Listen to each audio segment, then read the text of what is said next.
and welcome back to Icebreakers.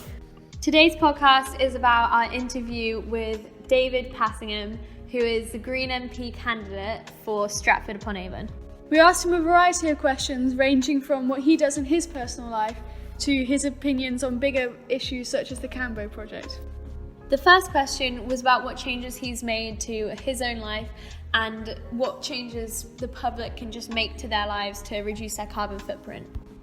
So his answer was basically that most environmentalists do things that are simple and easy for others to do as well if they just change their mindset. You just got to be open to the idea of changing your daily life. Exactly, yeah. And it's like, it is breaking habits, so it can be difficult, but once you've done it and it becomes a new habit, it will just be like automatic. Yeah. Like cycling to places.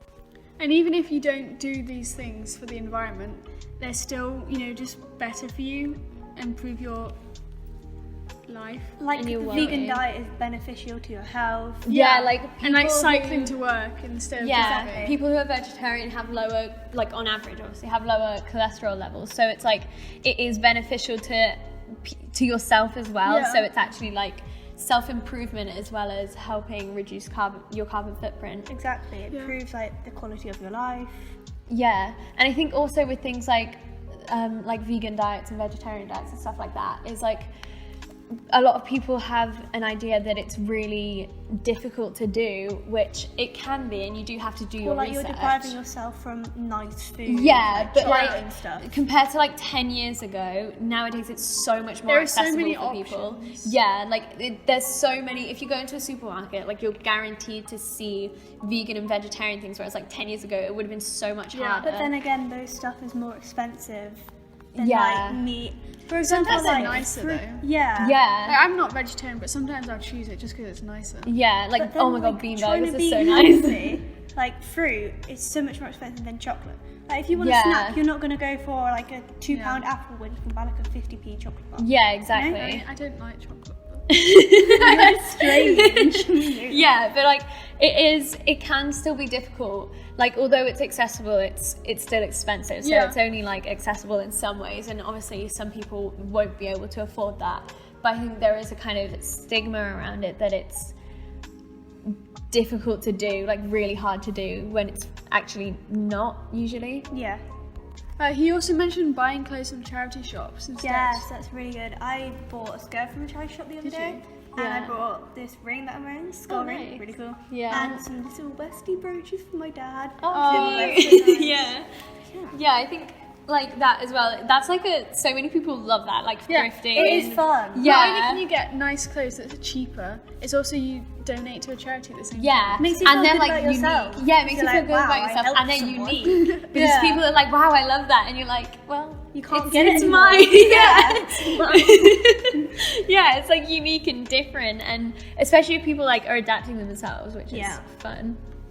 We talked about the Cambo oil field project as well, which he was not impressed by at all. No, we were asking him about his thoughts, and he just said that it's actually shocking, because I think the main thing is that it's so contradictory to what the government have already said. The 2050 carbon neutral plan, 2050, it may seem like a long way off, but if we're every day trying to drill for new oil, it's just not going to happen. How old will we all be in 2050? So we'll be mid-40s. Yeah. That's the middle of our life. And some of us will be, have kids, and that's not setting up a good future for younger generations. Yeah, exactly. It's just destroying their future. They don't have a future like that. I think there are more examples of contradiction with the government as well, how they've been spending over 20 billion on road building, and then at the same time are saying, be eco-friendly, cycle to work. It's just so hypocritical. Because there's only so much, you can do in your everyday life. Yeah, individuals can only do so much, without exhausting their body. And it's a bit annoying and actually making a difference.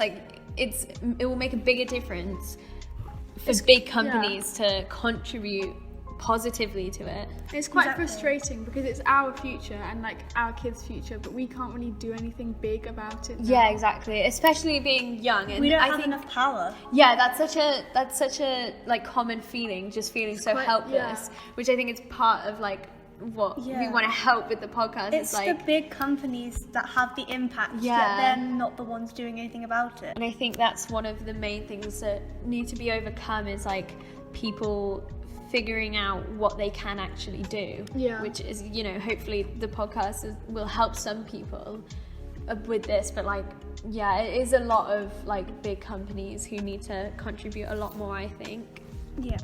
Another thing we talked about was how people can be more sustainable, given how much awareness the Green Party has on the fact that our resources on the earth are finite, and there isn't anything we can do about that. Like even if we slow down the rate at which we're using up resources, they are still going to run out. Exactly. And what was that thing we learned about? Like coal is going to run out in like 40 years or something. Yeah, like it's getting like dangerously now, close to when we just then won't be able to do anything. It comes back to the younger generation thing, how we're setting them up for failure. Exactly. Yeah. We just need to, like, people, and by people I mean like people in power, like governments and stuff, need to do more, to explore like the actual solutions to this like massive problem that we're having. Because if it gets to the point where we run out of like all our resources and no one's done anything to prepare for it, like we're not going to be able to survive because we don't know how. He also mentioned the recycling that goes on in nature, about like the carbon cycle,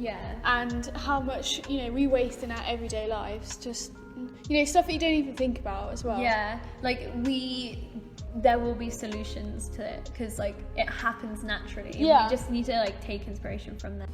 Also, I think that like different governments and like different countries need to work together to get to like a good place with this, because otherwise it's like if one person starts taking more than they should, then everyone else has to. That's part of like what Dave was talking about to us, one of like the things he mentioned. And he was talking about the tragedy of the commons, and basically he was saying how it's like if something's shared and one person starts to take, then everyone has to like keep up. Then you won't get any. Exactly, everyone has to keep up. Then eventually it all just runs out. So it has to be like a joint effort, otherwise it's just going to become a vicious cycle and we will literally be left with nothing. Yeah, there's always going to be those few people that just won't change. So it just won't work. That's part of the thing that needs to be like campaigned for, because it needs to be something that everyone does together, otherwise it won't work. We also asked about why he's passionate about the environment and why he got involved in the Green Party. He mentioned interdependence and how if you affect one part of the environment, it, you know, impacts on others. It's like the butterfly effect or something. It will have like a knock-on effect, because everything is involved like in the natural it's all, world. like, intertwined. Especially with things like the carbon cycle, which he also mentioned. Like there are so many factors that can affect that, and like just one of them could like bring the whole thing down and like kind of destroy it in a way.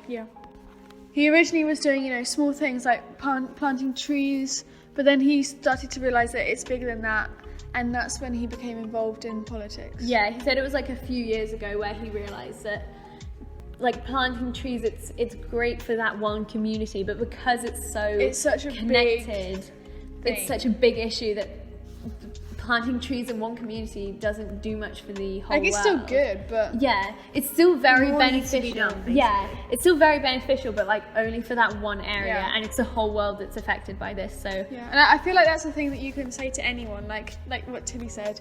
Just more needs to be done. Exactly. In general. With like people in power, like we mentioned more earlier. People need to do more. Exactly. It needs to be more of a common thing for everyone to just be making an effort. And obviously you have like people who just completely deny climate and stuff, like climate change and stuff like that, which is like very harmful. But I think the majority of people know that it's such a big issue, and if the majority of people know that, and if the majority of people know that, then it's just getting things done. I think that's why helplessness is such a massive issue, because people just don't know how. We also talked to him a tiny bit about how countries need to help each other, which we've kind of already mentioned, but just how they can't be helping themselves to the detriment of others. And he was talking about like cutting overseas aid and how like first world countries might exploit third world countries, but it's just kind of the same. So bad. Yeah. Like, my uncle needed the COVID vaccine, but couldn't get it in the Philippines, so we had to like, what's it called? Fly over to England just to get it for free because it was so expensive in the Philippines. Like, literally like 1% of the whole country had been like that. So it was so cheaper to fly to a different country, get the vaccine, fly back. You had to isolate for like 10 days. Yeah, that's insane. It's stuff like that where it's like so bad. Yeah, where it's like it's just.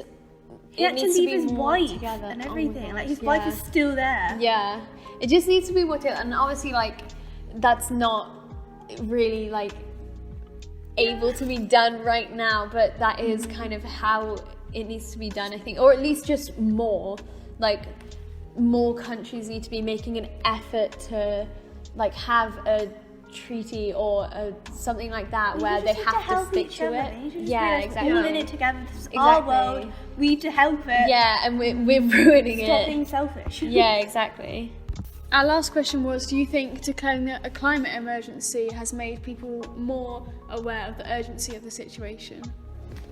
Yeah, so he agreed that it has made people more aware, but like there are still politicians that aren't really, well, they probably are aware, but they're just not doing anything about it. Yeah, especially when they're going to opt for short-term profit over like long-term sustainability, because it's like in their lifetime that's it's just their own what's going to get the money and stuff, but then like we mentioned they're not thinking earlier, about other people. Exactly, like we mentioned earlier, future generations are not going to be able to survive with what we've... They just think about their lives and their lives only, whereas exactly. you need to think of other people, how their lives will be when they're like growing up being our age. Yeah, and also if they don't want to just change their regular like habits and day-to-day lives, and because they're quite happy with how they're doing, because I think a lot of them end up being ignorant, just like a lot of people in general will be ignorant of actually how much damage is gonna happen in the future and how much damage we've already caused. And these are people that can change that, so... Exactly.